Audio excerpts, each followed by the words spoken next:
അസ്സലാമു അലൈക്കും വറഹ്മത്തുള്ളാഹി വബറകാതുഹു. പ്രിയ വീക്ഷകരെ, ഇന്ന് നാം ഒരു അത്ഭുതകരമായ കഥയിലേക്ക് കടക്കുകയാണ്. അത് മുഴുവൻ ഇസ്ലാമിക ലോകത്തെ ഞെട്ടിച്ച ഒരു സംഭവമാണ്. ആരും പ്രതീക്ഷിക്കാത്ത ഒരു സംഭവം. നമ്മുടെ പ്രിയ പ്രവാചകൻ മുഹമ്മദ് നബി സ്വല്ലല്ലാഹു അലൈഹി വസല്ലമ തങ്ങളുടെ ഖബർ മാറ്റാൻ ശ്രമിച്ചപ്പോൾ നടന്ന അത്ഭുതകരമായ സംഭവം. ഇത് ആളുകളെ അത്ഭുതപ്പെടുത്തുക മാത്രമല്ലെന്നും ചർച്ച ചെയ്യപ്പെടുന്ന ചോദ്യങ്ങൾ ഉയർത്തുകയും ചെയ്തു. എന്താണ് സംഭവിച്ചതെന്നും ഈ ശ്രമത്തിനിടയിൽ ഏത് അള്ളാഹുവിൻ്റെ ഇടപെടൽ നടന്നുവെന്നും നമുക്കൊരുമിച്ച് കണ്ടെത്താം. ഇതെല്ലാം തുടങ്ങിയത് സൗദി അറേബ്യയിൽ ഒരു വിവാദപരമായ തീരുമാനത്തോടെയാണ്. പ്രവാചകൻ മുഹമ്മദ് നബി സല്ലല്ലാഹു അലൈഹി വസല്ലമ തങ്ങളുടെ ഖബർ ഒരു അജ്ഞാത സ്ഥലത്തേക്ക് മാറ്റാനുള്ള നിർദ്ദേശം. ഈ നിർദ്ദേശം വളരെ ഞെട്ടിക്കുന്നതായിരുന്നു. അത് മുസ്ലിം ലോകത്ത് വലിയ പ്രക്ഷോഭത്തിന് കാരണമായേക്കാമായിരുന്നു. ഈ നിർദ്ദേശം മുന്നോട്ട് വച്ചത് ഒരു സൗദി എഞ്ചിനീയറാണ്. മദീനയിലെ പ്രവാചകന്റെ മസ്ജിദിന്റെ വികസനത്തിന് വഴിയൊരുക്കുക എന്നതായിരുന്നു അവന്റെ ഉദ്ദേശ്യം. കൂടുതൽ വിശ്വാസികളെ ഉൾക്കൊള്ളാൻ ഈ വിപുലീകരണം ആവശ്യമാണെന്ന് അവൻ വാദിച്ചു. ഈ ന്യായവാദം പുണ്യസ്ഥലത്തിന്റെ ആധുനികവൽക്കരണത്തിന്റെ ഭാഗമായി യുക്തിസഹമായ ഒരു നടപടിയായി അവതരിപ്പിക്കപ്പെട്ടു. എന്നിരുന്നാലും ഈ നിർദ്ദേശം ഔദ്യോഗികമായി അംഗീകരിക്കപ്പെട്ടതോ സർക്കാർ അംഗീകൃത പദ്ധതിയുടെ ഭാഗമോ ആയിരുന്നില്ല. എന്നാൽ ഇത്തരമൊരു ആശയം മേശപ്പുറത്ത് വന്നതുതന്നെ മദീനയിലെ പച്ചഗോപുരത്തിന് കീഴിൽ വർഷം തോറും ലക്ഷക്കണക്കിന് തീർത്ഥാടകർ സന്ദർശിക്കുന്ന പ്രവാചകന്റെ അന്തിമ വിശ്രമസ്ഥലത്തിന്റെ വിശുദ്ധിയെ ഭീഷണിപ്പെടുത്തുന്നതിനാൽ വലിയ അസ്വസ്ഥതയുണ്ടാക്കി. പ്രവാചകൻ മുഹമ്മദ് നബി സല്ലല്ലാഹു അലൈഹി വസല്ലമ തങ്ങളുടെ ഖബർ ഇസ്ലാമിക ലോകത്തെ ഏറ്റവും വിശുദ്ധവും ആദരണീയവുമായ സ്ഥലമായി കണക്കാക്കപ്പെടുന്നു. അതിൽ ഏതെങ്കിലും മാറ്റം വരുത്തുന്നത് അവിശ്വസനീയവും അപകടകരവുമായ ഒരു നടപടിയായിരിക്കും. റിപ്പോർട്ടുകൾ പ്രകാരം ഈ ആശയം ഔദ്യോഗിക സർക്കാർ സ്ഥാപനങ്ങളിൽ നിന്നല്ല, മറിച്ച് പ്രവാചകന്റെ മസ്ജിദിലെ ഉദ്യോഗസ്ഥർക്കിടയിൽ അനൗപചാരികമായി പ്രചരിച്ച ഒരു നിർദ്ദേശമായിരുന്നു. എന്നാൽ അധികാരത്തിന്റെ ചാനലുകളിലൂടെ ഇത് പ്രചരിച്ചപ്പോൾ ഇതിന്റെ യുക്തിയും ജ്ഞാനവും ചോദ്യം ചെയ്യുന്നവർ ഉണ്ടായി. ഖബർ മാറ്റുന്നത് പ്രവാചകന്റെ വിശ്രമസ്ഥലത്തിന്റെ വിശുദ്ധിയെ ലംഘിക്കുക മാത്രമല്ല, ലോകമെമ്പാടുമുള്ള മുസ്ലിംകളെ വലിയ തോതിൽ അസ്വസ്ഥരാക്കുകയും ചെയ്യുമെന്ന് പലരും ചൂണ്ടിക്കാട്ടി. ഈ നിർദ്ദേശത്തിനെതിരെ ശക്തമായ ശബ്ദങ്ങളിലൊന്ന് മദീനയുടെ ചരിത്രത്തിലും ഇസ്ലാമിക വാസ്തുശില്പത്തിലും ഗവേഷകനായ എഞ്ചിനീയർ അബ്ദുൽ ഹാക്കിൻ്റേതായിരുന്നു. ഈ നിർദ്ദേശം യുക്തിരഹിതവും ബുദ്ധിഹീനവുമാണെന്ന് അവൻ വിശേഷിപ്പിച്ചു. എന്നിരുന്നാലും എതിർപ്പുകൾക്കിടയിലും മറ്റൊരു എഞ്ചിനീയർ അബ്ദുല്ല അൽ മസീദ് പദ്ധതി മുന്നോട്ട് കൊണ്ടുപോകാൻ ശഠിച്ചു. വർദ്ധിച്ചുവരുന്ന തീർത്ഥാടകരെ ഉൾക്കൊള്ളാൻ മസ്ജിദിന്റെ വിപുലീകരണം ആവശ്യമാണെന്ന് വാദിച്ചുകൊണ്ട് പ്രധാന നിർമ്മാണ കമ്പനികളുമായി ചേർന്ന് അവൻ പ്രവർത്തിച്ചു. എന്നാൽ പദ്ധതി ആരംഭിക്കാൻ പോകുന്നതിന് തൊട്ടുമുമ്പ് അത്ഭുതകരമായ ഒരു സംഭവം നടന്നു. അബ്ദുല്ല അൽ മസീദ് ഈ പദ്ധതിയിൽ ആഴ്ന്നിറങ്ങിയിരുന്നവൻ വിചിത്രവും അസ്വസ്ഥമാക്കുന്നതുമായ സ്വപ്നങ്ങൾ കാണാൻ തുടങ്ങി. ഈ സ്വപ്നങ്ങളിൽ കറുത്ത വസ്ത്രം ധരിച്ച ഒരു ഉയരമുള്ള മനുഷ്യൻ പ്രവാചകൻ മുഹമ്മദ് നബി സ്വല്ലല്ലാഹു അലൈഹി വസല്ലമ തങ്ങളുടെ ഖബർ സംരക്ഷിക്കുക, അതിനെ തുടരുത് എന്ന വാചകം ആവർത്തിച്ചു പറയുന്നു. ഈ സ്വപ്നങ്ങൾ വളരെ ഉജ്ജ്വലവും തുടർച്ചയായതുമായിരുന്നു. അത് അവനെ വല്ലാതെ അലട്ടി. തന്റെ ജോലിയുടെ സമ്മർദ്ദം മൂലമുള്ള പേടി സ്വപ്നങ്ങളായി. അവൻ ഇവയെ തള്ളിക്കളഞ്ഞെങ്കിലും സ്വപ്നങ്ങൾ തുടർന്നുകൊണ്ടിരുന്നു. ഒരു ദിവസം പദ്ധതിയുടെ കരാറുകൾ അന്തിമമാക്കാൻ തയ്യാറെടുക്കവേ അവന്റെ ഭാര്യയിൽ നിന്നും ഒരു അടിയന്തര ഫോൺ കോൾ വന്നു. അവന്റെ മകൾ ഗുരുതരമായി രോഗബാധിതയായെന്നറിയിച്ചു. അവൻ വീട്ടിലേക്ക് ഓടിയെത്തിയപ്പോൾ മകളെ ആശുപത്രിയിൽ എത്തിക്കുന്നതിന് മുമ്പേ അവൾ മരണപ്പെട്ടിരുന്നു.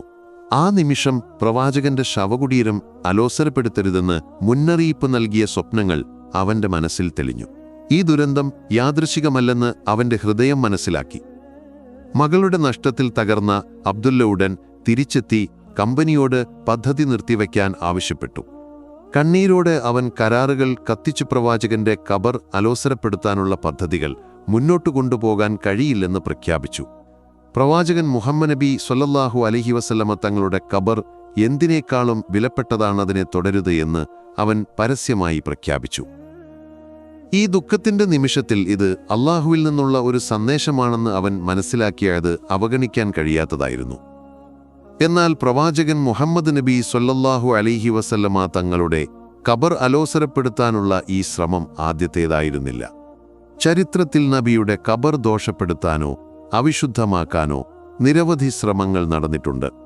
ആദ്യത്തെ അറിയപ്പെടുന്ന ശ്രമം ഹിജ്റ 5-ാം നൂറ്റാണ്ടിൽ ഫാത്തിമിദ് ഖലീഫത്തിന്റെ കാലത്താണ്.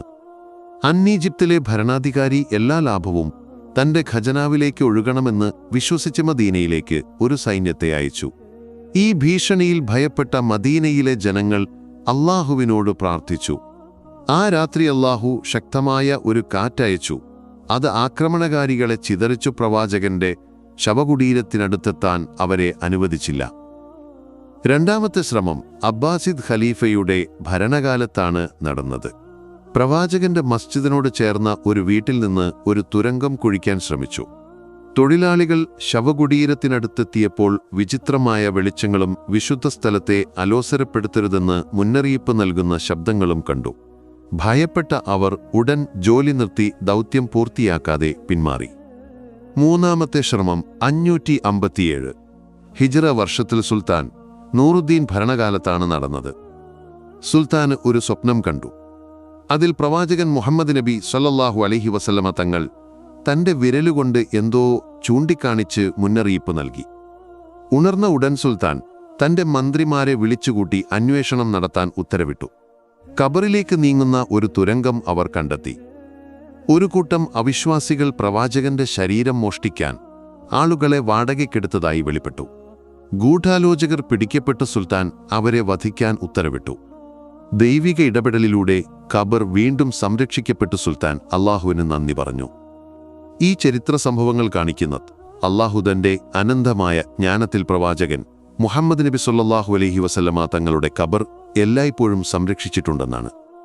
കാറ്റിലൂടെയോ വെളിച്ചങ്ങളിലൂടെയോ സ്വപ്നങ്ങളിലൂടെയോ ആകട്ടെ അല്ലാഹുവിന്റെ സംരക്ഷണം ഉറച്ചുനിന്നു. പ്രവാചകന്റെ നബി സല്ലല്ലാഹു അലൈഹി വസല്ലമ തങ്ങളുടെ ഖബർ ലക്ഷക്കണക്കിന് മുസ്ലിംകളുടെ ആരാധനയുടെയും ഓർമ്മയുടെയും യാത്രയിൽ വഴികാട്ടിയായി തുടരുന്നു. ഈ കഥ വിശുദ്ധ സ്ഥലങ്ങളുടെ പവിത്രത സംരക്ഷിക്കുന്നതിനുള്ള ദൈവിക ജ്ഞാനത്തെ ഓർമ്മിപ്പിക്കുന്നു. എല്ലാ സ്തുതിയും ലോകനാഥനായ അല്ലാഹുവിനാണ്. അവന്റെ അന്തിമദൂതനായ പ്രവാചകൻ മുഹമ്മദ് നബി സല്ലല്ലാഹു അലൈഹി വസല്ലമ തങ്ങൾ സമാധാനവും അനുഗ്രഹവും ഉണ്ടാകട്ടെ. പ്രവാചകന്റെ പൈതൃകത്തെ നാം ബഹുമാനിക്കുകയും വിശുദ്ധ സ്ഥലങ്ങളുടെ സമഗ്രത സംരക്ഷിക്കുകയും വിശ്വാസത്തിൽ ഉറച്ചു നിൽക്കുകയും ചെയ്യട്ടെ. അല്ലാഹെല്ലാം ഉൾക്കൊള്ളുന്ന നിന്റെ കരുണ ഞാൻ അപേക്ഷിക്കുന്നു. ഈ ലോകത്തിൻ്റെയും പരലോകത്തിൻ്റെയും പരീക്ഷണങ്ങളിൽ നിന്നും ഞാൻ നിന്നിൽ അഭയം തേടുന്നു.